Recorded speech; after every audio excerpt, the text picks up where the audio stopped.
அனைவருக்கும் டிஎன்பிஎஸ்சிக்கு குரூப் 4 2025 வருடங்களில் கேட்கப்பட்ட கொஸ்டின் அண்ட் ஆன்சர்ஸ் நம்ம பார்க்குறோம். அதில் பொது அறிவு தான் நம்ம பார்த்துட்ருக்கோம். அதோட கண்டினியூஷன்ஸ் இன்றைக்கி பார்க்கலாம்.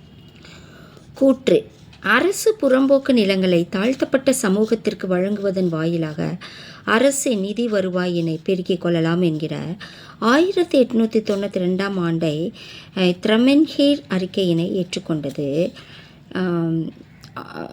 அதுக்கு காரணம் என்ன சொல்கிறாங்கன்னா, மனிதநேயமிக்க நபர்கள் தாழ்த்தப்பட்ட சமூக மக்களின் கல்வியினை மேம்படுத்தும் பொருட்டு பஞ்சமர் பள்ளிகளை செங்கல்பட்டில் உள்ள பஞ்சமி நிலங்களில் நடத்தி வந்தனர்.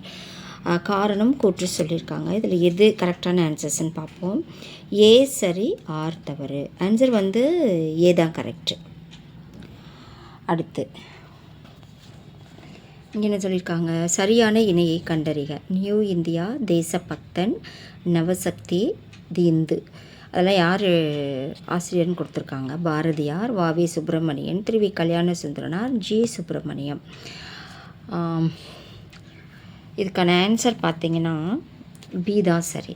பி 2 மற்றும் 3 சரியான இணை. 2 என்னது? தேசபக்தன், வாவே சுப்பிரமணியன். நவசக்தி திருவி கல்யாண சுந்தரம். இது 2 தான் சரி.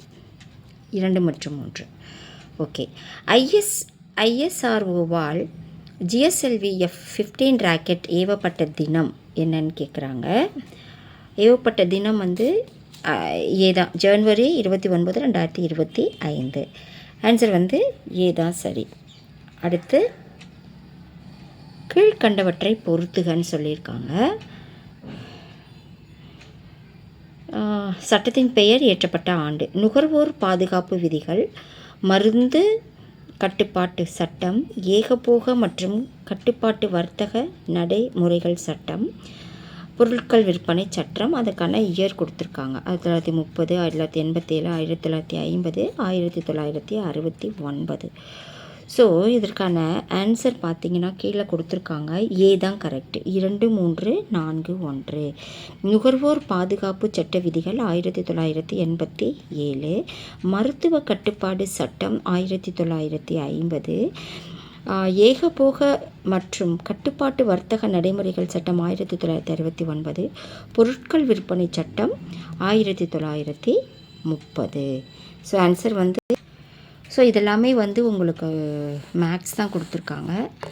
தேவைன்னா கமெண்ட்டில் சொல்லுங்கள், அதனோட எக்ஸ்ப்ளனேஷன் கொடுக்கலாம். அடுத்து கொஸ்டின் பின் வருவனவற்றுள் மண்டல் கமிஷன் அறிக்கையோடு தொடர்புடைய சரியான கூற்றுகள் எவைன்னு கேட்குறாங்க.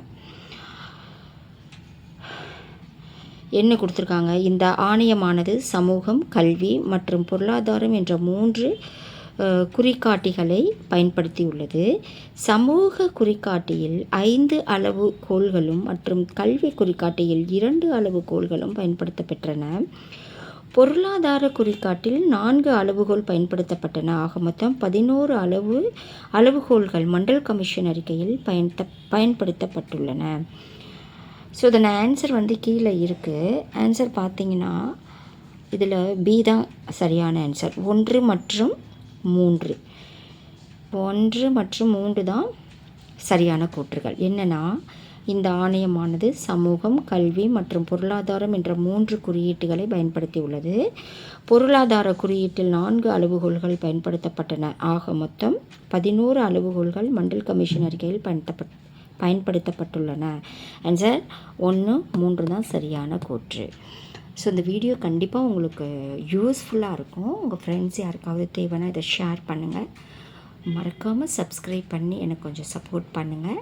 இதோட கண்டினியூஷன்ஸ் நம்ம அடுத்த வீடியோவில் பார்க்கலாம். நன்றி.